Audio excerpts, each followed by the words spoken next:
శర్మ గారి వల్ల మూడో భాగము. ఇది చాలా చిన్న భాగం, కాకపోతే ఏంటంటే అలంకారాలతో సంబంధించింది కాబట్టి, ఎలాగో తర్వాత మనం చదువుకునేది అలంకార సర్వస్వం కాబట్టి ఇది ఉపయోగపడుతుందని ఇవాళ ఇది చేసాం. నిన్న మనం తెలుసుకున్నది ఏంటంటే భాక్తవాదాన్ని ఆయన ఖండించాడు. అంటే తాద్రూపము, ధ్వని తర్వాత లక్షణము రెండు ఒకటి కాదు. లక్షణంలో ఒక భాగము భాక్తము అంటారు, లాక్షణికంలో ఒకటి భాక్తం అన్నమాట. భాగం అని దాన్ని భంగం అంటారని తెలుసుకున్నాం. శ్రద్ధాతిశయం అని చెప్పి కూడా తెలుసుకున్నాము. తర్వాత ఇదంతా ఈ భాక్తంలో తాద్రూపం కాదని, అంటే ధ్వని భక్తి ఒకటే కాదు అన్న విషయం తెలుసుకున్నాం. తర్వాత ధ్వనికి భక్తి ఒక లక్షణం, అంటే అగ్నికి ఎలా అయితే వేడి లక్షణమో అలా ధ్వనికి భక్తి లక్షణము అని చెప్తే దాన్ని కూడా ఖండించాడు అతను. కాదు, అది అతివ్యాప్తి ద్వారా, అంటే మీరు ప్రతిదానికి అతివ్యాప్తి అంటే ఎర్రచీర కట్టుకున్నామే అన్ని చోట్ల, ఆ టైప్ లోపల అన్ని చోట్ల కూడా మీరు భక్తి ఉందని చెప్పి చెప్తున్నారు. అక్కడ అన్ని చోట్ల ధ్వని ఉండదు, కాబట్టి మీరు అతివ్యాప్తి ద్వారా ధ్వని కూడా ఉందని చెప్పి చెప్తున్నారు. లేని దానికి కూడా ఉన్నట్టుగా చెప్తున్నారు అని చెప్పి అతివ్యాప్తి ద్వారా భక్తి అన్ని చోట్ల ఉండడము, ధ్వని లేని దగ్గర దాన్ని అతివ్యాప్తిగా ఆయన నిరూపించాడు. మూడోది ఏంటి? ఉపలక్షణం. ఉపలక్షణం అంటే ఏంటి అంటే అతివ్యాప్తి, ఇంకోటి అవ్యాప్తిని కూడా చూపించాడు. అవ్యాప్తి లోపల ఏం చూపించాడు ఆయన? అవ్యాప్తి లోపల ఏం చేశాడంటే, ఇప్పుడు భక్తి ఉన్న ప్రతి చోట కూడా భక్తి ఉన్న, అది అతివ్యాప్తి. భక్తి ఉన్న ప్రతి చోట కూడా ధ్వని లేదు. చాలా ఉదాహరణల లోపల ధ్వని లేదు. అతివ్యాప్తి జరిగిన ప్రతి చోట కూడా ధ్వని లేదు అన్నది చూపించాడు. రెండింటికి తేడా మామూలుగా అనుకున్న ఎగ్జాంపుల్ ఏంటంటే, ఎర్రచీర కట్టుకున్న వాళ్ళు ఒక కేటగిరీ అన్నాం, అది అతివ్యాప్తి. దీంట్లో ఏమన్నా ఎర్రచీర కట్టుకొని నల్లబొట్టు పెట్టుకున్నవాళ్ళు, అప్పటికి కూడా వేరే కేటగిరీ ఛాన్స్ ఉంటుంది. పార్షియల్ అది ఫిల్టర్ అవుతుంది.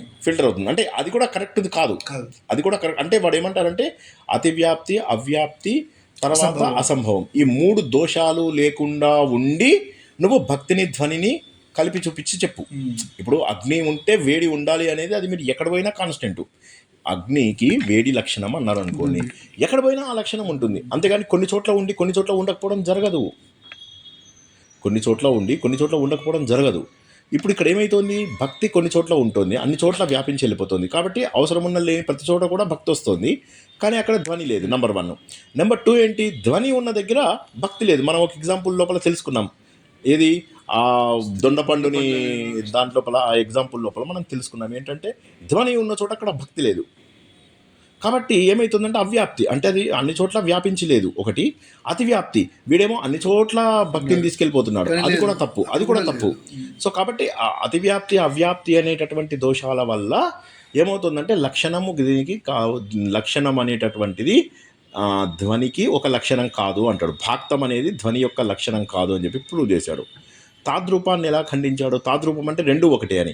రెండు ఒకటి అంటే కాదు, మీరు మిగతా వాటి లోపల వాచ్యార్థం లేదా ముఖ్యార్థం అంటే వాక్యములతో వచ్చేటటువంటి అర్థాన్ని చూస్తున్నారు, కానీ మేము ధ్వని లోపల చూసేది వాక్యములతో వచ్చే అర్థాన్ని కానే కాదు, ప్రతీయమాన అర్థం ఉండాలి. మీరు లక్షణ అర్థం ఏదైతే చూస్తున్నారో, ఈ లక్షణార్థం అనేది ఏంటంటే ఏ కంటిన్యూవేషన్ ఆఫ్ మీ అభిధ అనేది ఏదైతే ఉందో, అభిధ యొక్క కంటిన్యూవేషనే లక్షణ. మీరు చెప్తున్నది లక్షణ, కానీ మేము చెప్తున్నది ఏంటంటే దీని ధ్వని అనేది మీ ఒరిజినల్ అభిధ యొక్క అర్థాన్ని, శబ్దాన్ని బయటపారేసి కొత్త అర్థాన్ని తీసుకురావాలి.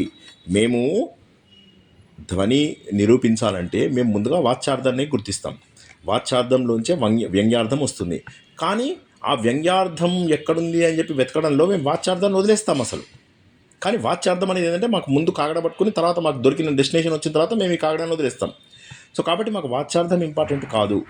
మేము వెతికేదంతా కూడా వ్యంగ్యార్థం కోసం వెతుకుతాము. ఆ వ్యంగ్యార్థం కోసమే మహాకవులు గొప్ప గొప్ప కావ్యాలు రాశారు. వాళ్ళు మాత్రమే మహాకవులు అయ్యారు. మహాకవుల నోటి నుంచి వచ్చేటటువంటిది అమృత వాక్కులు ఏవైతే ఉన్నాయో, వీళ్ళందరూ సరస్వతి పుత్రులు, వీళ్ళు ప్రతిభావంతులు, వీళ్ళు సుసంపన్నులు అని ఇలా మల్టిపుల్ టైమ్స్ వాళ్ళని పొగిడాడు అన్నమాట. ఆయన ఎన్నోసార్లు ఆయన పొగిడి ఆయన ఏం చెప్పాడు? అది ధ్వని. అంతేగాని ఈ భాక్తం అనేటటువంటిది స్లైట్లీ బెటర్ దాన్ అలంకారాలు వీటన్నిటిలో మనకు వచ్చిన దానికంటే ఇది స్లైట్లీ బెటర్ అయి ఉండవచ్చు, కానీ ధ్వని కాదు ఇది అని చెప్పేసి ముందేమో తాద్రూపం కాదన్నాడు, అంటే ఇది అది వేరు అన్నాడు. నెంబర్ 2 ఏంటి? అతివ్యాప్తి, అవ్యాప్తి ద్వారా లక్షణం కాదు అని చెప్పేసి ప్రూవ్ చేశాడు. మూడోది ఏంటంటే ఉపలక్షణం అన్నప్పుడు కొన్ని చోట్ల భక్తి ఉంటే ధ్వని, భక్తి ఉన్న చోట ధ్వని ఉంది అని చెప్పి కొన్ని లక్షణాలు చెప్తే ఉండొచ్చు, ఆ మాట కరెక్టే, కానీ అన్ని చోట్ల అది ఉండదు. దానికి ఉదాహరణ ఏం చెప్పాడంటే అభిధ ఉన్న చోట అలంకార అన్ని చోట్ల అలంకారాలు ఉంటాయి. అలంకారాలు అభిధా పైన డిపెండ్ అవుతాయి.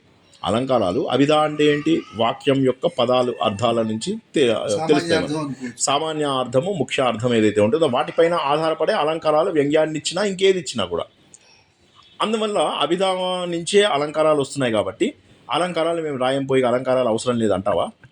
అభిధా నుంచి వచ్చినా సరే నువ్వు అలంకారాలు ఎలా అయితే కొత్త రాస్తున్నావో మీరు అన్నావు మేము కూడా అభిధా నుంచి వచ్చినా కూడా వ్యంగ్యార్థం కోసం వెతుకుతున్నాము. ఎలా అయితే నువ్వు అలంకారాలకు ఎస్ చెప్పావు కదా, మాకు ధ్వనికి కూడా ఎస్ చెప్పాలి.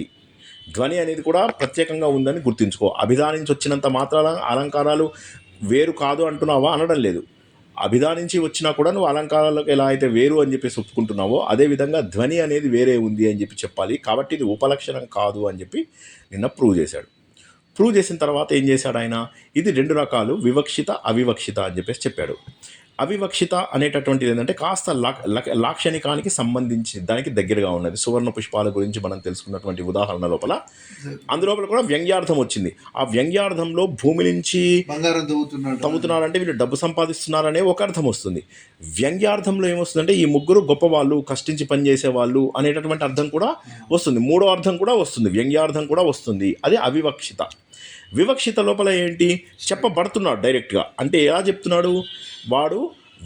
వాచ్యం లోపల మీకు చెప్తున్నాడు. బింబాదరం గురించి చెప్పేటప్పుడు వాడు దొండపండుని చెబుతూ దాన్ని దీనికి అన్వయిస్తూ ఒక వ్యంగ్యాన్ని తీసుకొస్తున్నాడు. అంటే ఆ అమ్మాయి లోపల విభావాలను పలికిస్తున్నాడు. అది మెయిన్. అమ్మాయి లోపల విభావాలని అనుభవాలని తెప్పించడానికి అని చెప్పేసి చేస్తున్నాడు తను. ఎప్పుడైతే విభావాలు అనుభవాలు ఉంటే అప్పుడు రసం ప్రతీతి అవుతుంది అని నిన్న మనం తెలుసుకున్నాం. భక్తి ఉండదు కదా ఈ సందర్భంలో. ఇందులో భక్తి ఉండదు, భక్తి లేదు. డైరెక్ట్గా మీరు వాచ్యంలోంచి డైరెక్ట్గా మీరు వ్యంగ్యంలోకి వెళ్ళిపోయారు. విభాగాలు ఏవైతే విభావాదులు ఏవైతే ఉన్నాయో అవి మీకు వచ్చాయి. అయితే వాచ్యాలలో ఉన్న సామర్థ్యము నంబర్ 1. ఇవి మీరు బాగా గుర్తుంచుకోవాలి. వాచ్యంలో ఉన్నటువంటి సామర్థ్యము. రెండోది ఏంటంటే ఈ విభావాలు. ఈ రెండిటితో ద్వారా వస్తుంది. అయితే ఈ రెండిట్లలో వాచ్యార్థం మాకు అవసరం లేదు ఎక్కువగా, కానీ ఎస్ అందులో సామర్థ్యం ఇంపార్టెంటే. ప్రాముఖ్యత ఉంది, దాని స్థాయి వేరు, అది ఉండాలి. కానీ we're not confined to that అని చెప్పి బియాండ్ వెళ్ళి లుక్ ఫర్ ప్రతీయమానమైన అర్థం ఉందా, కరెక్ట్ ఉంటేనే వ్యంగ్యార్థం కానీ ధ్వని కానీ ఉన్నట్టు దానికోసం చూస్తాము. కాబట్టి కవులు రాసేటప్పుడు ఏం చేయాలంటే వాచ్యాలు కూడా అద్భుతంగా రాయాలి. ఎలా అద్భుతంగా రాయాలంటే వాటి యొక్క సామర్థ్యం ఎలా రాయాలంటే మీరు దాంట్లోంచి విభావాదులు బయటికి రావాలి. విభావాదులు అంటే జరిగినప్పుడు వాళ్ళకి తాకి వాళ్ళలోంచి రసోత్పాదన జరిగి విభావాలు బయటికి రావాలి. అవి రావాలి అంటే మీరు రాసేటటువంటివి చాలా బాగా రాసి తీరాలి అని చెప్పేసి అన్నాడు. అనడం వల్ల ఏమైంది? మొదటిది ఏదైతే అభావవాదులు ఎవరైతే ఉన్నారో అసలు ధ్వని అనేది లేదు అని చెప్పేసి ఎవరైతే అన్నారో వాళ్ళు వృత్తులు, రీతులు ఇవన్నీ కూడా శబ్దాలు అర్థాలు వాటిని మేము పట్టించుకోము. అయితే వాళ్ళు అన్నారు సరే నువ్వు శబ్దాలు అర్థాలు పట్టించుకోవు కదా, కానీ అలంకారాలలో కొన్నిట్లలో వ్యంగ్యం ఉంది. ఆ వ్యంగ్యం ఎప్పుడు కూడా డైరెక్ట్గా రాదు, ఇండైరెక్ట్ మీనింగే వస్తుంది అని చెప్పేసి వాడు ఏమన్నారంటే కొన్ని ఎగ్జాంపుల్స్ ఉన్నాయి. మరి అలంకారాల లోపల కొన్ని ఎగ్జాంపుల్స్ ఉన్నాయి. ఆ ఎగ్జాంపుల్స్కి మీరు ఒప్పుకోవాలి, కనీసం అది ధ్వని అని ఒప్పుకోవాలి. అలంకారాల్లో ఉన్నటువంటిది ధ్వని అని చెప్పేసి కనీసం మీరైనా ఒప్పుకోండి అని చెప్పేసి చెప్తున్నాడు అనమాట. అంటే ఏంటి? అలంకారాలలో ధ్వని ఉంటుందని వాడు కొన్ని ఎగ్జాంపుల్స్ చెప్పాడు. మనం ఇంకొక పాయింట్ కూడా నేర్చుకున్నాం. ఏంటంటే మీరు మర్చిపోయాను అది ఇందాక చెప్పడం. ప్రసిద్ధమైనటువంటి పద్ధతికి నువ్వు ఎగెనిస్ట్గా వెళ్తున్నావు అని చెప్పేసి అతను అంటే లేదు మేము ప్రసిద్ధమైనటువంటి పనికి ఎగెనిస్ట్గా వెళ్ళడం లేదు.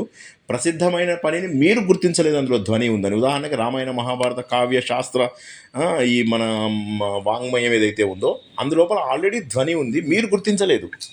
అంతేగాని నేను పాపులర్ మెథడ్కి నేను వెనక్కి వెళ్తున్నట్టుగా మీకు అనిపించడానికి కారణం ఏంటంటే మీరు దానికి you are never got use to that. మీరు వాటికి అలవాటు పడలేదు, అందువల్ల నేను చేస్తున్నది మీకు కొత్తగా అనిపిస్తుంది అంటాడు. అంటే అతను అంటాడు మరి సరేలే నువ్వు బాగానే చెప్పావు. మరి ధ్వని అనేటటువంటిది అలంకారాల్లో అంతర్భవిస్తుంది కదా. కొన్ని అలంకారాలు ఉన్నాయి, ఉదాహరణకి సమాసోక్తి కానీ తర్వాత ఆక్షేప అలంకారం కానీ ఇలాంటి వాటిలో కొన్ని సంకర అలంకారాలు ఉన్నాయి. వాటన్నిటిలో లోపల ధ్వని ఉంది కదా, అక్కడ కూడా మేము వాచ్యార్థాన్ని డైరెక్ట్గా తీసుకోము, సెపరేట్ అర్థాన్ని మేము తీసుకుంటాము. అంటే ఇతను అంటాడు లేదు మీరు అందులో కూడా వ్యాఖ్యార్థానికి ఎక్కువ ప్రిఫరెన్స్ ఇస్తున్నాడు అని చెప్పి ప్రూవ్ చేయాలి. ఇప్పుడు ఈయన ఏం చేయాలి? వీళ్ళు చెప్పినటువంటి అలంకారాలు ఒక 10 చెప్పాడు, ఆ 10 లోపల ప్రూవ్ చేయాలి. ఎలా ప్రూవ్ చేయాలి? మొదటిది సమాస ఉక్తి అలంకారము. ఇందులోపల ధ్వని రాదు అని చెప్పి చెప్పడానికి అతను ఏమంటున్నాడంటే ఒక చిన్న శ్లోకం ఇచ్చాడు అనమాట. ఇక్కడ ఈ శ్లోకం లోపల ఏమంటున్నాడు? ఈ చంద్రుడు అనేటటువంటి ఒక లీడరు, ఓకే, నిష అనేటటువంటి నాయిక, హీరోయిన్లను ఇద్దరిని పెట్టాడు. చంద్రుడు అనేటటువంటి నాయకుడు, నిషా అనేటటువంటి నాయిక. ఈ చంద్రుడు ఏం చేశాడంటే చాలా ప్రేమ కలిగింది అతనికి. కలిగి నిషాని ముద్దు పెట్టుకుందామని దగ్గరికి వచ్చాడు. వచ్చేసరికి ఏమైంది, ఆమె ఆనందం చెందేసి ఈ చీకటి అనేటటువంటి వస్త్రం జారిపోయిన విషయాన్ని గుర్తించలేకపోయింది అని చెప్పాడు. అంటే బేసికల్లీ ఏమైందంటే చంద్రుడు రాగానే చీకటిపోయింది అని మీనింగ్ చెప్పడం. సో ఇక్కడ చాలా అద్భుతమైనటువంటి వ్యంగ్యార్థం ఉంది కదా. దీని నాయకుడు, నాయిక, మేము కూడా ఇందులో రసం డెవలప్ చేశాం కదా రా అని చెప్పేసి వాళ్ళ ఉద్దేశం. సమాసోక్తి లోపల మనం ఇది అలంకారాలలో కూడా అలంకారాలలో కూడా మనం ఉదాహరణ రాయొచ్చు. ఎందుకంటే ఇక్కడ ఏమంటాడు, మేము శశి అని నిషా అని చెప్పేసి ఇద్దరిని పెట్టాం నాయిక నాయకుడు లాగా. తర్వాత మేము ఇందులోపల ఒక స్త్రీ ఒక పురుషుడు ఉన్నారు, భావం కూడా ఉంది. ఆమె రాగవశం చేత వస్త్రం జారిపోయింది, ఆమె గుర్తించలేదు. సో ఇలాగా వీళ్ళిద్దరి వృత్తాంతాన్ని మేము చెప్తున్నాము. ఒకటి. రెండోది ఏంటి, చంద్రుడు వచ్చినప్పుడు చీకటి వెళ్ళిపోయిందని వచ్చింది. అంటే మీకు ఇంకొక అర్థం కూడా శ్లేషలాగా కూడా తెచ్చాం కదా అన్నట్టుగా చెప్తున్నారు అనమాట. చెప్తే అప్పుడు ఇతను అంటున్నాడు కరెక్టే, కానీ వాచ్యం యొక్క అర్థంకే ఇక్కడ ప్రాధాన్యత. మీరు ఇచ్చినటువంటి వర్డ్స్కి ఎక్కువ ప్రిఫరెన్స్ ఉంది. మీరు చెప్పింది కరెక్టే, మీరు చెప్పిన దాంట్లో ఇంకా చక్కటి మీనింగ్ ఉంది, అది అలంకారయుతంగా బాగుంది. కానీ వాచ్యం యొక్క అర్థానికి ఎక్కువ ప్రాధాన్యత ఉంది, వ్యంగ్యానికి ఎక్కువ లేదు. ఇందులో ధ్వని ఎక్కడుంది, ఇందులో ధ్వని ఏది? మీరు మొత్తం దీని అంతా పక్కకు పడేసి చెప్పట్లేదు కదా, అందులో ఉన్న మాటల బట్టే చెప్తున్నారు. కాబట్టి ఇది ముఖ్యం కాదు, ధ్వని అనేటటువంటిది ప్రధానం కాదు. ధ్వని కొంత ఉన్నమాట నిజమే, కానీ అది ప్రధానం కాదు. వాచ్యార్థాలే ప్రధానము. కాబట్టి సమాసోక్తి అలంకారం అనేది ఏదైతే ఉందో ఇందులోపల ధ్వని రాదు అని చెప్పాడు. తర్వాత వాళ్ళు అన్నారు సరే ఆక్షేప అలంకారం అయితే బాగా ఉంటుంది కదా. ఆక్షేపం అంటే ఆరోపం, అంటే నెగటివ్గా నాకు వద్దు, చేద్దామా వద్దా అని చెప్పేసి ఇలా నిషేధించడం. అంటే మళ్ళీ చెప్పాలి, ఆక్షేపం అంటే ఏంటి? అబ్జెక్షన్. బేసికల్ ఆక్షేపం అంటే అబ్జెక్షన్. ఈ ఆక్షేప అలంకారం లోపల ఏమవుతుంది, హీరోయిన్ ఒకతో చెప్తుంది అనమాట, అయ్యో నువ్వు చాలా దూరం వెళ్ళిపోతున్నావు, నా నుంచి విదేశాలకి వాటికి వెళ్ళిపోతున్నావు, నువ్వు లేకపోతే నీకు తెలుసు కదా నేను ఒక్క క్షణమైనా కూడా నివసించలేను, సరేలే అయినా కూడా వెళ్ళిపో అని చెప్పేసి మళ్ళీ వెనక్కి లాగుతుంది. అంటే నిషేధము చేస్తుంది, వెనక్కి లాగుతూ నిషేధం చేస్తుంది. ఇది ఆక్షేపం. ఆక్షేపం అంటే ఏంటి? ఇంగ్లీష్ లోపల అబ్జెక్షన్ అంటాం. ఆక్షేప అలంకారం లోపల డైరెక్ట్ గా చెప్పకుండా చెప్తుంది, మరి బాగా నేను అంటే ఏమంటుంది, నేను చనిపోవచ్చు అని కూడా అంటుంది. సో కాబట్టి ఇందులో వ్యంగ్యం ఉంది కదా అని చెప్పేసి చెప్తున్నాడు అనమాట. అప్పుడు ఇతనేమంటాడు, కరెక్టే, కానీ మేమేమని చెప్పాము మొదటి నుంచి కూడా, వాచ్యార్థంలో తన యొక్క అర్థాలని, శబ్దము తన అర్థాన్ని, అర్థము తన అర్థాన్ని వదులుకోవాలి. ఉపసర్జనీకృత సాధౌ అంటే తమ యొక్క స్వ అర్థాన్ని, సొంత అర్థాన్ని వదిలేసి టోటల్గా తీసుకోవాలి. కానీ ఇక్కడ సొంత అర్థాన్ని వదిలేయడం లేదు, అంటే మీరు కంప్లీట్గా న్యూ కాన్సెప్ట్ను తీసుకురావడం లేదు, సొంత అర్థాన్ని తీసుకురా. కాబట్టి ఆ ఉపస్వర్జనీకృత స్వార్థం అనేది లేదు ఇక్కడ, లేదు. ఇది ఉన్న దాంట్లో ఇంట్లో కొంతవరకు స్ట్రైట్ గానే చెప్పింది కదా, చెప్పింది లేకపోతే నేను ఉండలేను, కరెక్ట్, వెళ్తే వెళ్ళు, కరెక్ట్. అది వాచ్యార్థంతో అర్థమైపోతుంది. కాబట్టి ఆక్షేప అలంకారంలో కొంత వ్యంగ్యం ఉంది కూడా, అది వ్యంగ్యం ఉన్నప్పటికీ కూడా అది తన ఒరిజినల్ లక్షణాలను వదిలి తర్వాత వ్యంగ్యం. వాడు ఏమంటాడంటే అల్టిమేట్లీ చెప్పేది ఏంటంటే, నీ ఒరిజినల్ లక్షణాలని వదిలేసి వ్యంగ్యం మాత్రమే పట్టుకోవాలి. ఆ ఒరిజినల్ లక్షణాలతోటి సంబంధం ఉంటే అది ధ్వని కాదు అంటాడు, అది ధ్వని కాదు అంటాడు, బియాండ్ వెళ్ళాలి అంటాడు. అనగానే అప్పుడు అంటాడు, సరే మాకు విశేషోక్తి అలంకారాలు ఉన్నాయి, ఈ విశేషోక్తి అలంకారాల లోపల నువ్వు చాలా భేదాలు ఉన్నాయి, అందులోపల ఏమన్నా ఉన్నాయేమో, అందులోపల ఉండొచ్చేమో చూడు అని అంటారు అనమాట. దీనికి ఒక ఎగ్జాంపుల్ ఏమిచ్చారంటే, అందరూ కలిసి ఒక గ్యాంగు కాశ్మీర్ ఎక్కడికో వెళ్తుంటే అందరూ పడుకున్నాక పొత్తెల్లారింది, లేచేసిన తర్వాత అందరూ ఒకడు మొద్దు నిద్రపోతున్నాడు, వాడిని లేపుదామని ఎంత ట్రై చేసినా కూడా వాడు లేపట్లేదు, వీళ్ళందరూ వెళ్ళిపోతున్నారు అన్నమాట. ఇప్పుడు వాడు ఎందుకు లేవలేదు? విశేషంగా దీన్ని ఉక్తి అంటే చెప్పాలి. ఎలా చెప్పాలి? విశేషంగా ఎలా చెప్పాలి? విశేషంగా అంటే ఇప్పుడు ఇది లోపల 3 రకాలు. ఒకటి ఏంటంటే అసలు వాడు ఎందుకు లేవలేకపోయాడు అంటే కార్యం, వీళ్ళందరూ వెళ్ళిపోవడం అనేటటువంటిది కార్యం శర్మ గారు. కానీ కారణం ఏమిటి తెలీదు, ఎందుకు లేవలేదు కారణం, అది కారణం. ఆ కారణం తెలియనప్పుడు విశేషోక్తి వస్తుంది అనమాట. కారణం తెలియదు, కార్యం జరిగిపోతుంది, అందరూ వెళ్ళిపోతున్నారు, కానీ వీడు పడుకున్నాడు, వీడు లేవలేకపోవడం ఏదైతే ఉందో దానికి, ఆ లేవలేకుండా ఉండడానికి కారణం ఏమిటి అది చెప్పకపోతే దాన్ని ఏమంటారంటే అచింత్య నిమిత్తం అంటారు. నిమిత్తం అంటే కారణం శర్మ గారు, చాలా సింపుల్. అచింత్యం అంటే ఊహించలేనిది. ఊహించలేని వినండి, అచింత్యం అంటే ఊహించలేని, నిమిత్తం అంటే కారణం.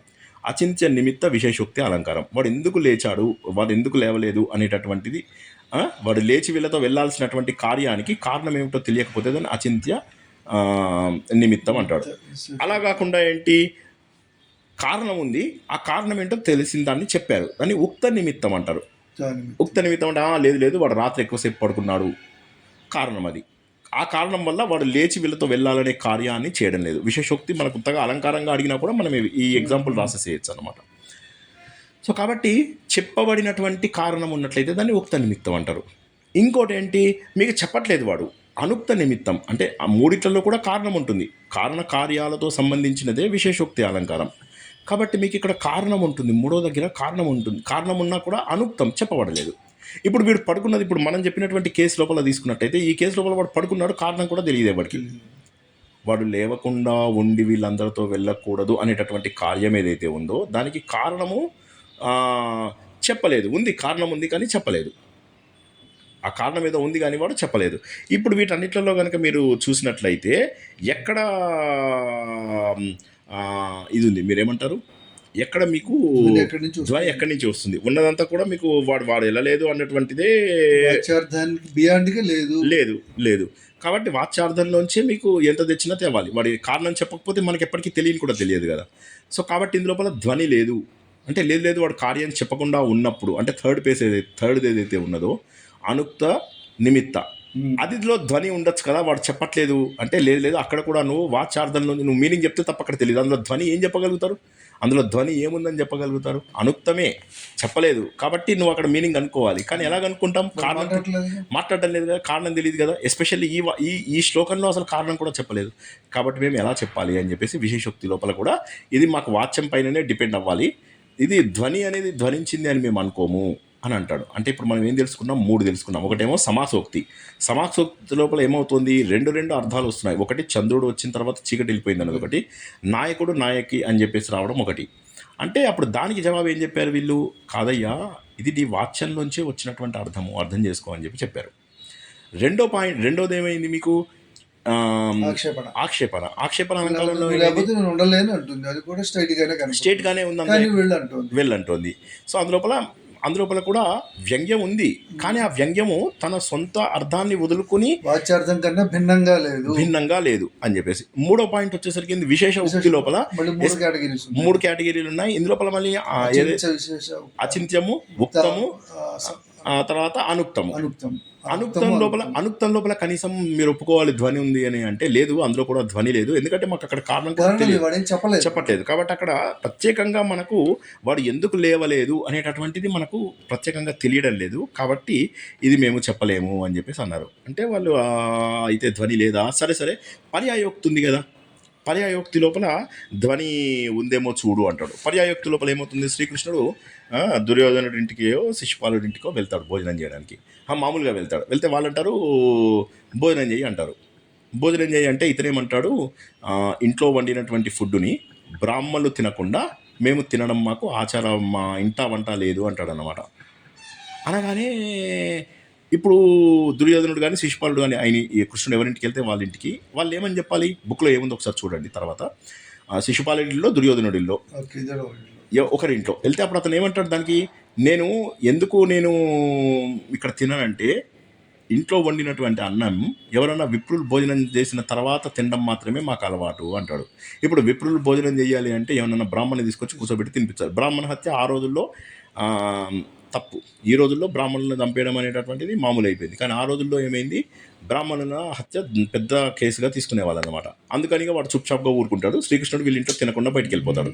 ఎందుకని శ్రీకృష్ణుడు ఇప్పుడు ఇందులో నెగటివ్ ఒపీనియన్, ఇందులో వ్యంగ్యం వచ్చింది కదా అంటారు వాళ్ళు. ఆ వ్యంగ్యం ఏంటంటే విషం కలుపుతున్నాడనే మీనింగ్ వల్ల శ్రీకృష్ణుడు అలా అన్నాడు కాబట్టి అది వ్యంగ్యము. అంటే ధ్వని ఉన్నట్టే. అంటే అప్పుడు అతను అంటాడు లేదు ఇక్కడ బ్రాహ్మణ్ణి తీసుకొస్తే వాడు తింటాడు అంటేనే అర్థమైపోతుంది. ప్రత్యేకంగా దీనికి మేము ఇంకా స్థాయి ఉండాలి. మీరు ఒరిజినల్ వర్డ్స్ వదిలేసేసి చెప్పండి ఏదన్నా. మీరు అందులో ఉన్నటువంటిది భోజనం గురించి కాకుండా ఇంకేదన్నా చెప్పండి. భోజనం గురించి కాకుండా వాడు నిద్ర గురించి, భోజనం గురించి మాట్లాడితే అర్థం నిద్ర గురించి వచ్చింది అనుకోండి, దెన్ ఇట్ ఈస్ ధ్వని. కానీ భోజనం గురించి వచ్చినప్పుడు భోజనమే చేశారనుకోండి, ధ్వని ఎక్కడ ఉంది అందులోపల? వాడు భోజనం చేస్తే వాడు ఉండలేడరా అన్నారు అనుకోండి, అంటే నిద్రపోతాడని. నిద్ర అనేది అక్కడ ధ్వని వస్తుంది. అది అది అలా కూడా అయ్యి ఉండొచ్చు, ధ్వని కూడా అయ్యి ఉండొచ్చు. కానీ ఇక్కడ ఇక్కడ అన్న దాంట్లో దీంట్లో లేదు. లేదు. సో తర్వాత ఏమంటారంటే సరే ఇలా కాదు, కొన్ని అలంకారాలు సంకర అలంకారాలు ఉంటాయి. ఇప్పటివరకు చెప్పిన అలంకారాలు ఏవి చెప్పండి ఒకసారి. సమాసోక్తి, సమాసోక్తి, ఆక్షేపణ, విశేషోక్తి, విశేషోక్తి, అండ్ పర్యాయోక్తి. పర్యాయోక్తి 4 అయిపోయాక సరే ఒక పని చేద్దాము, కొన్ని అలంకారాలు మిక్స్డ్ చేసేద్దాం. ఆ మిక్స్డ్ చేసినటువంటి అలంకారాలలో ధ్వని ఉందేమో చూద్దామని అన్నారు.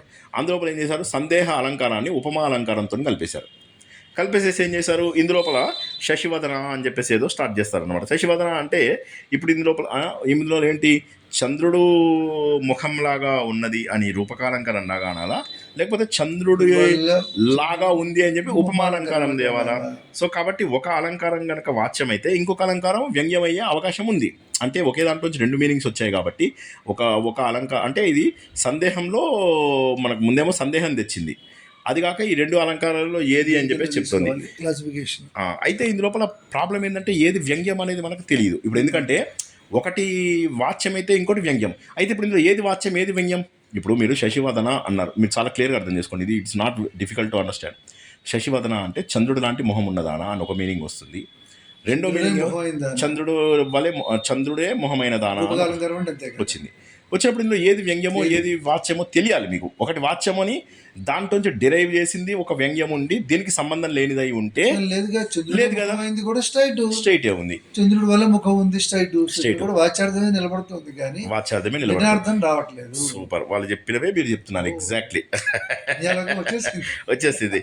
నెక్స్ట్ ఏమంటాడు, అయితే ఒక పని చేద్దాము, శబ్ద అలంకారాలు అర్ధాలంకారాలు మిక్స్ చేసేద్దాం. మిక్స్ అండ్ మ్యాచ్ అని చెప్పేసి అందులో స్మరం అని ఒక పదం వాడతాడు శర్మ గారు. స్మరం అంటే ఏంటంటే, స్మరం అంటే ఒక మీనింగ్ ఏంటంటే మన్మధుడు, ఇంకొక మీనింగ్ స్మరం అంటే ఏంటంటే స్మరించుకోవడము అనేటటువంటిది ఒక మీనింగ్ వస్తుంది అనమాట. ఎందుకు మనము స్మరించుకోవాలి అంటే, నా మన్మధుడు లాంటి నా బాయ్ ఫ్రెండ్ని నేను స్మరించుకోవాలి. స్మర అని 2 పక్కన వచ్చాయి కాబట్టి అది యమకమైంది. ఓకే, అటువంటి నేను నా బాయ్ ఫ్రెండ్ అంది, అటువంటి అంది కాబట్టి దాన్ని ఏమంటాం మనము, ఉపమాలోకి వెళ్ళి. సో 2 అలంకారాలు వచ్చేసాయి ఇక్కడ. దీన్ని ఏమంటారు, యమకము ప్లస్ ఉపమా అలంకారము. దీన్ని యమకోపమాలంకారం. యమలోకం కనిపిస్తుందా, యమక ఉపమా అలంకారం. కానీ ఇందులో ధ్వని ఎక్కడుంది? ఇప్పుడు మీరు ఏమన్నా చెప్పండి, ఇలా విలాడు శర్మ గారు మీరు ఏంటంటే మీరు అదే తల ఉప్పించాలన్నప్పుడు ఏదో ఒకటి చెప్తున్నాడు, కానీ లేదు ఏమన్నా లేదు ధ్వని లేదు అంటున్నాడు. అంతే, ఏం చెప్పినా కూడా ఆయన ఏమంటున్నాడంటే నేను ధ్వని లేదు అంతే అని చెప్పేసి. అయ్యో రామ, నేనెందుకు ఒప్పుకోవాలి శర్మ గారు? ఏదన్నా ఒప్పుకుంటున్నాను. నన్ను చూసి జనాలు కోతిని చూపించి ఇది కుక్క అన్నారు అనుకోండి, నేను ఓకే అంటున్నాను. నేనేం పెద్ద గోల చేయట్లేదు ఈ మధ్య. ఎవరైనా కోతిని చూపించి ఇది కుక్క అంటే అవునండి కుక్క బాగుంది అంటున్నాను నేను. సో ఇంకొక దాంట్లోపల ఏం చేశారంటే, సరే మేము కొన్ని అనుప్రాస ఏకవాచ అనుప్రావేశ అలంకారాలు అని కొన్ని సంకర అలంకారాలు ఉన్నాయి, అందులోపల మేము ట్రై చేద్దాము అని చెప్పేసి చెప్తున్నారు అనమాట. అంటే ఏకదేశ వివర్తి రూపకం ఏదైతే ఉందో, మన రూపకంలో ఒక ఏకదేశ వివర్తి అని చెప్పి చదువుకున్నాం, అవునా? ఆ ఏకదేశీ వివర్తి రూపకానికి సంబంధించినటువంటిది ఒకటి చెప్తున్నాడు. ఏం చెప్తున్నాడు, సూర్యుడు అస్తమిస్తున్నాడు అంటే ఏంటి, పగలు సూర్యుడు ఇద్దరు కలిసి ట్రావెల్ చేస్తున్నారు. 2 వేరు కాదు కానీ ఇద్దరు కలిసి ట్రావెల్ చేసరికి బాగా అలసిపోయి ఉదయం ఏం చేస్తుందంటే ఈ అస్తమయమే టైంకి చీకటి అనే గుహలోకి వెళ్ళిపోయింది. అంటే సూర్యాస్తమయం అయింది, సూర్యుడు వెళ్ళిపోయాడు అనేటటువంటి మీనింగ్. ఇలా చంద్రుడు లేడు, సూర్యుడితో పాటు పగలు చీకట్లు అనే గుహలోకి వెళ్ళిపోయింది. సో ఇక్కడ ఏంటంటే కొత్తగా మనకు చెప్తున్నాడు అనమాట. అంటే ఏంటంటే ఇద్దరు ఒకరికి ఒకళ్ళు సపోర్ట్గా వెళ్తున్నారు. అంటే తమస్సు అనేటటువంటి ఒక గుహ ఉంది. తమస్సు అంటే చీకటి. ఆ గుహ లోపలికి ఈయన పగలు అనేటటువంటి పర్సన్ ఎవరైతే ఉన్నారో అతను అప్పటిదాకా వెళ్ళిపోతున్నాడు. ఎవరితో ఉంటున్నాడు, ఈయన సూర్యుడితో ఉండి ఇంకా చేదైపోయిందని చెప్పేసి ఆ గుహలోకి వెళ్ళిపోయాడు. కాబట్టి ఇది ఏకదేశ వివర్తి రూపకం అన్నమాట. ఇక్కడ ఏమైంది, ఉపమానము ఉపమేయం 2 కూడా మనం ఇందులో చెప్పుకున్నాం. పగలు అనేటటువంటిది ఏదైతే ఉందో ఒక రూపం, ఒక రూపకం. మీరు పగలు అని చెప్పుకునే దాన్ని అయితే ఒక రూపకం అంటారు. ఈ పగలు అనేటటువంటి ఉపమాయము చెప్పబడుతుంది. ఓకే, ఇందులోపల కులపుత్రుడు అని చెప్పేసి ఒక పదం వాడతాడు శర్మ గారు, అది నేను మర్చిపోయాను. ఆ, అది వాడి మొత్తం మీద దీన్ని ఏం చేశారంటే ఇది మొత్తం మీద ఇది వచ్చింది ఇది వేరే మీనింగ్ వచ్చిందని చూపిద్దాం ట్రై చేశాడు. రూపక అలంకారమే మెయిన్లీ, ఏకదేశ వివర్తి రూపక అలంకారమే. అయితే ఇందులోపల ఏం చేశాడంటే కొంత ఊహించాడు కాబట్టి కొంత ఉత్ప్రేక్ష కూడా అయ్యిండొచ్చు అనేది చెప్తారు. ఓకే, ఒక ఏకదేశ వివర్తి ప్లస్ ఉత్ప్రేక్ష రెండు కూడా కలిపి కొట్టాడు అన్నమాట ఇక్కడ. అయితే ఇందులోపల కూడా ఒకటి వాచ్యము ఒకటి వ్యంగ్యము అని చెప్పడానికి వీల్లేదు. సేమ్ ఇందాక చెప్పినట్టే చెప్తున్నాడు, ఒకటి వాచ్యం వినడు. సో అందుకోసమని ఏంటంటే ఇందులోపల కూడా ధ్వని వస్తుంది అని చెప్పేసి నేను అనుకోను అని చెప్పేసి చెబుతున్నాను అనమాట. తర్వాత ఏం చేశారంటే లేదు అనుగ్రాహ అని చెప్పేసి ఒక సంకర అలంకారం ఉంది. అనుగ్రాహ్యం అంటే ఒకరు పట్టుకోవడము, గ్రహం అంటే ఎవరైతే పట్టుకుంటారో ఎవరైతే పట్టుకోబడతారో దాన్ని అనుగ్రహ్య. ఇది ఒక సంకర అలంకారం అన్నమాట. ఇక్కడ ఏం చెప్తున్నాడు దీనికి ఎగ్జాంపుల్గా, బాగా గాలి ఉన్న చోట పార్వతీదేవి చూపు నల్ల కలువల్లాగా ఉంది. ఒక ఉపమానం బాగా గుర్తుంచుకోండి. రెండో దగ్గర ఏమంటున్నాడు, పార్వతి చేత ఈ ఆడ లేడి పిల్లలు అవి ఉంటాయి కదా వాటి చేత గ్రహింపబడింది అని అంటున్నాడు. అని లేదా ఆడలేళ్ల చేత పార్వతి గ్రహింపబడిందా? ఇప్పుడు ఈ లోపల ఏం చేస్తున్నాడు, మనకు సందేహం తీసుకొస్తున్నాడు. పార్వతీదేవి చూపుని ముందు నల్ల కలువలు అన్నాడు శర్మ గారు అనేసి ఒక ఉపమానం తీసుకొచ్చాడు. తర్వాత ఏమన్నాడు, పార్వతీదేవి ఆడ జింకల నుంచి తన చూపుని తెచ్చుకుందా, లేక ఆడ జింకలు తనలోంచి పార్వతీదేవి నుంచి తెచ్చుకున్నాయా అనేటటువంటి ఒక సందేహాన్ని తీసుకొచ్చాడు. కానీ పార్వతీదేవికి ఆల్రెడీ నల్ల కల్వలను ఒకటి చెప్పాడు. తర్వాత మళ్ళీ ఇక్కడ జింకలతో కూడా పోల్చాడు. రెండు రకాల ఉపమానాలు చూడాలి. ఇప్పుడు మీరు ఏబిసి అని పెట్టుకున్నట్టయితే ఏ లోపల ఏముంది, నల్ల కల్వలు, బి ఏమో పార్వతి, సి ఏమో జింకలు. బి అండ్ సికి సందేహాలంకారం ఇచ్చాడు. మళ్ళీ చెప్తా చూడండి, జాగ్రత్తగా అర్థం చేసుకోండి. ఫస్ట్ ఏ ఎస్టాబ్లిష్ అయిపోయింది, ఆవిడ చూపు నల్ల కలువలాగా ఉంది అన్నాడు. ఇప్పుడు తర్వాత ఏమన్నాడు, దీని మళ్ళీ జింకల్లాగా ఉందనేసరికి ఇక్కడ సందేహాన్ని పెట్టినట్టు. బి అండ్ సి, బి అంటే పార్వతి, ఏ అంటే నల్ల కలువ, సి అనేది మీకు సి అనేది ఏం చెప్పాను, సి అనేది జింకలు, ఆడపిల్లలు, ఆడ జింకలు. సో అప్పుడు ఏం చేసాడు, బి అండ్ సికి ఈ మ్యూచువల్ సైన్ పెడతాడు చూడండి, అది పెట్టాడు అనమాట. అంటే దీని నుంచి ఇది వచ్చిందా, దాని నుంచి అది వచ్చిందా అనేటటువంటి దీంట్లోపల అదొక వ్యంగ్యం బేసికలీ. అంటే ఆడలేళ్ల చూపులకి ఈ పార్వతి చూపులు అనేటటువంటిది వ్యంగ్యం. అయితే ఇది లోపల ఉపమావాచకము ఉంది, వ్యంగ్యము ఉంది కదా, ఉపమావాచకము ఉంది, ఈ సందేహానికి సంబంధించినటువంటి వ్యంగ్యం ఉంది. అయితే ఇక్కడ ఏమవుతున్నాడు, మెయిన్ వ్యంగ్యమైనటువంటి ఉపమా ఏదైతే ఉందో, అంటే ఇప్పుడు ఉపమా అలంకారంలో మొదట్లో వచ్చినటువంటి ఉపమా అలంకారము అది అప్రాధాన్యమైంది. ఇక్కడ చాలా వరకు క్లోజ్ అయ్యాం, కానీ మొదటి దాంట్లోపల అప్రధానం అయిపోయింది. అది ఏది నల్ల కలువల విషయం ఏదైతే ఉందో అది అప్రధానం అయిపోయింది. ఈ రెండింటి మధ్య సంబంధాన్ని ఎస్టాబ్లిష్ చేయడంలో నల్ల కలువలని అతను మర్చిపోయాడు. మర్చిపోవడం వల్ల ఏమైపోయింది, ఆ రెండింటి మధ్య సంబంధాన్ని తను తీసుకురాలేకపోవడంతో ధ్వని అనేది మనకి ఎట్లా ఉండాలి, ప్రధానం ఉండాలి. ధ్వని లోపల వ్యంగ్యం, వాచ్యార్థం ఉండాలి, నిలబడి వ్యంగ్యం ప్రధానం అవ్వాలి. స్థాయి చాలా ప్రాముఖ్యం, దాని మీద ఇది ఎస్టాబ్లిష్ అవ్వాలి. అది వీక్ అయిపోయింది, వాచ్యార్థం పోయింది. అసలు ధ్వని డెఫినేషన్ లోకి రావడం లేదు. ఒప్పుకోడు వాడు ఎలాగో ఒప్పుకోడు, పిడివాది. చివరిగా అప్రస్తుత ప్రశంస, ఇది మనం ఫస్ట్ ఇయర్లో చదువుకున్నది. వాడు ఏమంటాడు, కాదు, అప్రస్తుత ప్రశంస అంటే అనవసరమైన దాన్ని చెప్తాడు. వాడు ఏమంటాడు, నేను ఇంద్రుడిని తప్ప ఈ చిలుక ఎవరిని యాచించదు అని మనం చదువుకున్నాం. అదేం చెప్తాడు, ఆ చిలుక గురించి. ఇప్పుడు యాచించడానికి వచ్చిన వాడు ఏం చేయాలి, ఇంద్రుడిని పొగడాలి. కానీ ఏం చేస్తున్నాడు, ఇంద్రుడిని కూడా తప్పితే నేను ఎవరిని అడగను, ఇంద్రుడిని అంటే అప్రస్తుత విషయాన్ని పొగుడుతున్నాడు అనమాట. అయితే ఇప్పుడు ఇందు లోపల అప్రస్తుత విషయం లోపల ఎక్కడ అప్రస్తుతానికి ప్రాధాన్యత ఉంది, కరెక్టే. కానీ వ్యంగ్యం ఎక్కడుంది, వ్యంగ్యం అప్రస్తుతం కాదు, ఇక్కడ అహంకారం ఉంది, ఇక్కడ ధ్వని ఎక్కడుంది. ఇదంతా కూడా అలంకారంలో ఇంకొక రూపాంతరమే, అంటే అనదర్ ఫార్మ్ ఆఫ్ అలంకారము. ఇందులోపల అప్రస్తుతం అనేటటువంటిది ప్రాధాన్యత తీసుకుంది. ఇందులో అలంకారం భావననే ఉన్నది, కానీ ధ్వని భావన ఎక్కడుంది. ధ్వని భావన అంటే నీ ఒరిజినల్ అర్థాన్ని వదిలేసి టోటల్గా కొత్త అర్థాన్ని స్ఫురింపజేసేలాగా సహృదయులకు చేయాలి. ఇప్పుడు ఇది తెలుసుకున్నటువంటి అలంకారాలలో ఎక్కడా లేదు. మొదట్లో మనం సమాసోక్తి తెలుసుకున్నాం, తర్వాత విశేషోక్తి తెలుసుకున్నాం, తర్వాత ఆక్షేపం తెలుసుకున్నాం, పర్యాయోక్తి తెలుసుకున్నాం, తర్వాత కలిపేసి తెలుసుకున్నాం. అందులోపల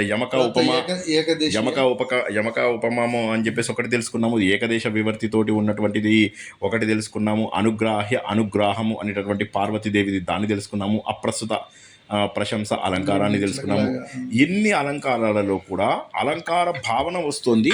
వ్యంగ్యం ఉన్నమాట నిజమే, కానీ ఆ వ్యంగ్యం ప్రధానంగా లేదు. అది కావడానికి కావాల్సిన క్వాలిఫికేషన్ లేదు. దానికి కారణం ఏంటంటే వాచ్యార్థమే ఎక్కువ ప్రిడామినెంట్గా ఉంటుంది. అది ప్రస్తుతమైన అప్రస్తుతమైనా సరే వ్యాచ్యార్థమే ప్రధానంగా ఉంది. వాచ్యార్థం ఎప్పుడైతే ప్రధానంగా ఉంటుందో లేకుండా పోతుంది. వాచ్యార్థం లేకుండా పోవాలి. యాక్చువల్లీ ధ్వనికి వాచ్యార్థం ఉండకూడదు. ధ్వనికి ఏంటంటే వాచ్యార్థం పోగొట్టుకుని అవి పోగొట్టుకోవాలి. తన శబ్దాన్ని, తన అర్థాన్ని ప్రాముఖ్యం దాన్ని నిలబెట్టుకోవాలి కదా. నిలబెట్టుకుని డిఫరెంట్ అర్థం రావాలి. అది ధ్వని. అది ధ్వని. నలకలు దాంట్లో ఏమైంది, అసలు మనకి వాచ్యార్థమే పోయింది. వాచ్యార్థం పోయింది అక్కడ. అంటే దాని ఉపమా అనేది ఏదైతే ఉందో దానికి ప్రాధాన్యత లేకుండా పోయింది. అంటే దాని వ్యంగ్యం ఉన్న దేనికైతే నిజంగా వ్యంగ్యం ఇవ్వాలో ఆ వ్యంగ్యం ఇవ్వకుండా పోయింది. అందుకని చెప్పేసి అక్కడ మనకు అది వెళ్ళిపోయింది. అప్రస్తుత అలంకారం అందులోపల కూడా ఏమైంది, అప్రస్తుత విషయాన్ని ప్రశంస చేసినట్టే ఉంది, కానీ అందులోపల వ్యంగ్యం ఎక్కడుంది, ధ్వని ఎక్కడుంది, చమత్కారం ఎక్కడుంది, డిఫరెంట్ మీనింగ్ ఎక్కడి నుంచి వస్తుంది. సో ఇవి అలంకారాలు వేరు, ధ్వని వేరు అని చెప్పేసి చెప్పాడనమాట. ఈ విధంగా మనము అలంకారాలలో ధ్వని లేదు అనేటటువంటి విషయాన్ని ఒకసారి మనము విశేషోక్తి, పర్యాయోక్తి, సందేహము, శబ్దాలంకార, అర్ధాలంకార కల్పటం, తర్వాత ఏకదేశి, అప్రస్తుతం, 8-9 వచ్చినాయి. చాలా వచ్చేసాయి. సందేహం, అలంకారం కొన్న కోట్ చేయగలిగితే అన్ని చేయగలుగుతాం. ఇందులో ఈ శ్లోకాలు గుర్తుంచుకోవడం, ఇప్పుడు అది ఎగ్జామ్లో మార్కులు కావాలనుకునే వాళ్ళకి శ్లోకాలు, మనకంత particular, we're not very particular చాలు కదా. సో కాబట్టి ఏంటంటే ధ్వనతి ఇది ధ్వనితి అంటే ధ్వనింపజేసేది, ధ్వని చేసేటటువంటిది ధ్వని అని చెప్పేసి మనం తెలుసుకోవాలి. అంటే ధ్వనన వ్యాపారం ఉండాలి శర్మ గారు. ఆ ధ్వనన అంటే ఒక ప్రత్యేకమైనటువంటి శబ్దాన్ని స్ఫురింపజేయడాన్ని ధ్వననం అంటారు. ప్రత్యేకమైనటువంటి అర్థాన్ని స్ఫురింపజేయాలి. ఇది వింటే అది మనకు రావాలి. స్మరణాలంకారం కాదు అది. స్మరణాలంకారంలో మనకి అట్లీస్ట్ రాముడిని చూస్తే, లవుణ్ణి చూస్తే రాముడి జ్ఞాపకం వచ్చినట్టుగా, కుషుడిని చూస్తే రాముడి జ్ఞాపకం, అలా కాకుండా ఇది వినగానే మనకు దాంతో ఏమాత్రం సంబంధం లేని ఇంకొకటి రావాలి. కానీ ఇది విన్నందుకే రావాలి.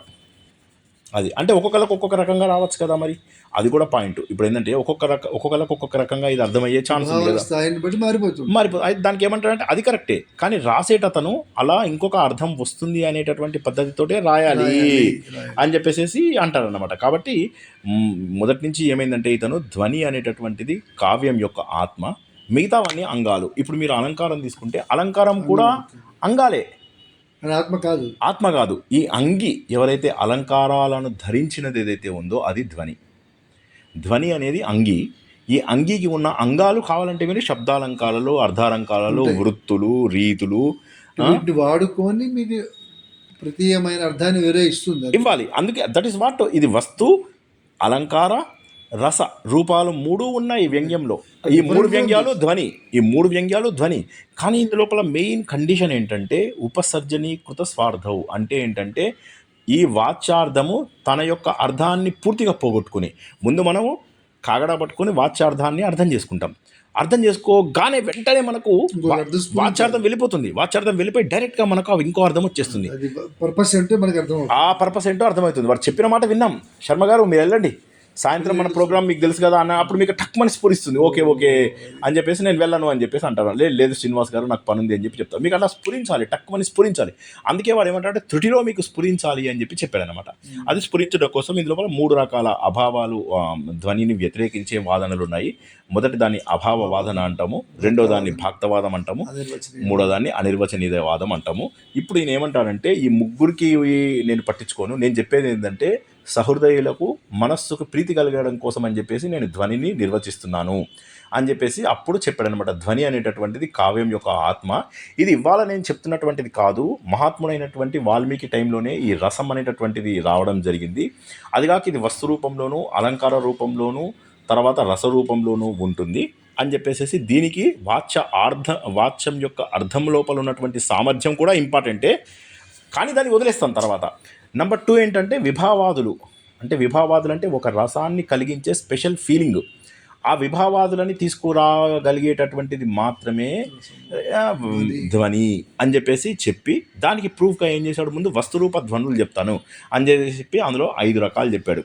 క్వచిత్ వాచే, విధి రూపే, ప్రతిషేధ రూప అని చెప్పేసి వాటిని మార్చుకుంటూ వెళ్ళిపోయాడు. అందులోపల ఎగ్జాంపుల్స్ అన్నీ మనకు జ్ఞాపకం ఉన్నట్టుగా మొదటి దాంట్లోపల ఏంటంటే ఆమె ఏం చెప్పింది, మొదటిది విధి రూపే, మా అత్తగారు అది రెండోది ప్రతిషేధ రూపే, మొదటి దాంట్లో విధి రూపే. సో వాట్ ఎవర్ ఆ మొత్తం 5 వచ్చినాయి. ఆ 5 మనం నేర్చుకున్నవన్నీ కూడా వస్తురూప ధ్వనులు. తర్వాత రసం అనేది ముఖ్యము అని చెప్పి అలంకారాలది మనకు లేదు. రసరూపం గురించి చెప్పినప్పుడు ఏం చెప్పాడు, రసము చాలా ముఖ్యము. మధురంగా రాసేటటువంటి మహాకవులందరూ కూడా ఆ రసాన్ని పెడతారు. అటువంటి వాళ్ళు మాత్రమే మహాకవులు, ప్రతిభావంతులు, సుసంపన్నులు. వాళ్ళు ఇచ్చేటటువంటి మార్గంలో మేము వెళ్తూ ముందుగా వాచ్యార్థాన్ని గుర్తిస్తాము. ఎందుకంటే పదాల నుంచి వాక్యం వస్తుంది, వాక్యం నుంచి మేము వ్యంగ్యం వెతుక్కుంటాము. కాబట్టి పదాలతోని తయారైనటువంటి వాక్యం యొక్క అర్థం మనకు తెలిసిన తర్వాత పదాలు ఇన్సిగ్నిఫికెంట్ అయిపోతాయి. అదేవిధంగా వాక్యాల నుంచి మేము వ్యంగ్యాన్ని గుర్తించిన తర్వాత మాకు వాక్యం ఇన్సిగ్నిఫికెంట్ అయిపోతుంది. కాబట్టి వాచ్య అర్థం ఏదైతే అభిధా వ్యాపారం ద్వారా వచ్చిన వాక్య అర్థం ఏదైతే ఉందో అది మాకు అవసరం లేకుండా మేము డైరెక్ట్లీ వీఆర్ జంపింగ్ టు ప్రతీయమాన అర్థము. ఆ ప్రతీయమాన అర్థం కోసమే మేము ప్రయత్నం చేస్తూ ఉంటాము. మాకు కలిగే జ్ఞానము అభిధా జ్ఞానం నుంచే కలిగినప్పటికీ వ్యంగ్యార్థము వైవిధ్యంగా ఉంటుందని మాకు తెలుసు. ఆ వ్యంగ్యార్థం కోసమే మా అన్వేషణ. ఆ వ్యంగ్యార్థమే ఇక్కడ కావ్యం యొక్క ధ్వని అని చెప్పేసి చెబుతూ ఇది 2 రకాలు, వివక్షిత అవివక్షిత అని చెప్పేసి చెప్పాడు. దీన్ని ప్రూవ్ చేయడం కోసం ఏం చేశాడు తను, అన్వయ వ్యతిరేకటువంటి వాదాలని తీసుకుని విభావాలు ఉన్న చోట మాత్రమే మీకు రసం ఉత్పత్తి అవుతుంది, స్వశబ్దం కాదు, విభావాలు ఉండాలి. అంటే వాచ్యార్థం లేకపోయినా రసం ప్రతీతి అవుతుంది, కానీ విభావాదులు లేకపోతే రసం ప్రతీతి కాదు. రసం ఉన్న అది స్పందించలేరు మనుషులు, మనుషులకు ఎక్కదు. కాబట్టి విభావంలోకి వెళ్తుంది కదా, విభావాలలోంచి రసం వస్తుంది, విభావాలలోంచి రసం వస్తుంది, కానీ శబ్దంలోంచి రసం రాదు. శబ్దము ఉండి రసము అది ఓకే, దట్ ఈస్ పాసిబుల్. కానీ శబ్దం లేకుండా కూడా రసం రావచ్చు, రస ప్రతీతి జరగడానికి అవకాశము ఉన్నది అని చెప్పేసి దాన్ని ఆయన అలా కూడా ప్రూవ్ చేశాడు అనమాట. చూసి ఏం చేశాడు చివరిగా భాక్తవాదాన్ని ఎలా అందించాడు. భాక్తవాదంలో మీరు లక్షణ అని చెప్పేసి ఏదైతే చెబుతున్నారో అది అతివ్యాప్తి అవ్యాప్తి ద్వారా నేను కొట్టేస్తున్నాను. ఉపలక్షణాలు సంభవం గురించి అసంభవం గురించి మాట్లాడలేదు, అసంభవం గురించి మాట్లాడలేదు, అవ్యాప్తి అతివ్యాప్తి గురించే మాట్లాడాడు. నేను ఊరికే జనరల్ ఇంట్రడక్షన్ లాగా ఇచ్చాను. తర్వాత తాద్రూపంలో ఏం చెప్పాడంటే మీరు వాచ్యార్థాన్ని పట్టుకుని వేలాడుతున్నారు, నేను వ్యంగ్యార్థాన్ని పట్టుకుని వేలాడుతున్నాను, కాబట్టి ఇది తాద్రూపం కాదు, 2 డిఫరెంట్ రూపాలు. తర్వాత మూడో పాయింట్ ఏమొచ్చింది, మీరు ఉపలక్షణం అన్నప్పుడు అభిధా ద్వారా మరి అలంకారాలు వస్తాయి. కాబట్టి అలంకారాలు రాయడం ఆపేస్తారా, అభిధానే గొప్పది మీరు అలంకారాలు రాయొద్దు అని చెప్పేసి అంటారా? అనరు. అభిధాలోంచి అలంకారాలు వచ్చినప్పటికీ కూడా మీరు అలంకారాలను ప్రత్యేకంగా ఎలా గుర్తిస్తున్నారు, అదేవిధంగా ధ్వని కూడా ప్రత్యేకంగా గుర్తించండి అని చెప్పి చివరికి అనిర్వచనీయవాదులు 3rd కేటగిరీ ఉన్నారు కదా, వాళ్ళు అంటారు ఇంత నిజమే కానీ మాకు ఇంకా అర్థం కావట్లేదు. అంటే ఇంత చెప్పాను కదండి, మీకు సహృదయంతో దీన్ని అర్థం చేసుకోవాలి. మీరు ఆ స్థాయికి రీచ్ అయిన తర్వాత అర్థమైపోతుంది. కొన్ని జీవితంలో అనుభవాలు, కొన్ని సామాజిక అనుభవాలు, కొన్ని కావ్యాలు చదవడం ద్వారా వచ్చినటువంటి అనుభవాలు, మనం ఏదైతే కావ్య ప్రకాశంలో చదువుకున్నామో శక్తి, నిపుణత, అభ్యాసము ఇవన్నీ చేసిన వాళ్ళకి వస్తుంది. ఎందుకంటే దీన్ని అర్థం చేసుకోవాలంటే తత్వార్థ జ్ఞానం అర్థం చేసుకునేటటువంటి వ్యక్తులు ఉండాలి. తత్వార్థ జ్ఞానం అర్థం చేసుకునే వాళ్ళ కోసము మహాకవులు ప్రత్యేకమైనటువంటి వాచ్యార్థ శబ్దాలతో వ్యంగ్యాన్ని ధ్వనించేలాగా చేయాలి అనేటటువంటి ముఖ్య ఉద్దేశంతో చెబుతూ ఇది ఆల్రెడీ జరుగుతోంది. ధ్వని ఉందని మాకంటే ముందు ఎవరైనా చెప్పుంటే మేము పెద్ద కష్టపడాల్సిన అవసరం లేదు, ఎందుకంటే they have reduced hour effort. వాళ్ళు మా ఎఫర్ట్ని ఇప్పుడు తగ్గించేసేసారు, వాళ్ళు మేము చేయాల్సిన అవసరం లేదు. కానీ అది ఉంది అని చెప్పి గుర్తించని వాళ్ళు మాత్రమే ఏదైతే మేము మోస్ట్ పాపులర్ పద్ధతికి ఎగెనిస్ట్గా వెళ్తున్నాం అనుకుంటున్నారో, మీరు ఇన్నాళ్ళు మోస్ట్ పాపులర్ ఏదో గ్రహించలేకపోయారు, మీరు సగం మాత్రమే గుర్తించి వాచ్యాలు, ఈ శబ్దాలు, అలంకారాలు, రీతులు, వృత్తుల దగ్గర మీరు ఆగిపోయారు. కాబట్టి అక్కడ వెళ్లకుండా అక్కడి నుంచి మేము ముందుకు మిమ్మల్ని తీసుకెళ్లారు. అందుకోసమే తను ఏం చేశాడు, ఈ మంగళాచరణంలోనే వస్తురూపము, తర్వాత అలంకార రూపము, తర్వాత రసరూపము, ఈ మూడింటికి సంబంధించినటువంటి శ్లోకమే ఫస్ట్ స్వేచ్ఛా కేసరిన అనేదైతే ఉందో అందులోపల ఏం చేశాడు తను, అందులోపల అలంకారం, వ్యతిరేక అలంకారం అనేటటువంటి వ్యంగ్యాన్ని ఒకటి చూపించడం ద్వారా ఏమైంది, చంద్రుడి కంటే కూడా ఈ గోళ్ళు ప్రకాశవంతంగా ఉన్నాయి అని చెప్పడం ద్వారా వ్యతిరేక అలంకార వ్యంగ్యం చూపించాడు. మధురిపో అని చెప్పడం ద్వారా వస్తురూపం లోపల వ్యంగ్యాన్ని చూపించాడు. తర్వాత భగవంతుడు మన ఆర్తులని ఆదుకోవడానికి ఎప్పుడూ రెడీగా ఉంటాడు, ఉద్యుక్తుడై ఉంటాడు అని చెప్పడం ద్వారా ఏం చేశాడంటే రసరూపంలో ఉన్న వ్యంగ్యాన్ని చూపించాడు. కాబట్టి తన మొదటి శ్లోకంలోనే తను చెప్పదలుచుకున్నవన్నీ కూడా చెప్పేసినటువంటి మహానుభావుడు ఆనందవర్ధనుడు. ఆయనకి బాగా సపోర్ట్ చేసినటువంటిది అభినవ గుప్తుడు మొదటి నుంచి కూడా. ఇది ఈ విధంగా మనము ధ్వన్యాలోకాన్ని ఒక్క పాయింట్ కూడా వదలకుండా దాదాపుగా అన్ని విషయాలని పూర్తిగా తెలుసుకున్నాము.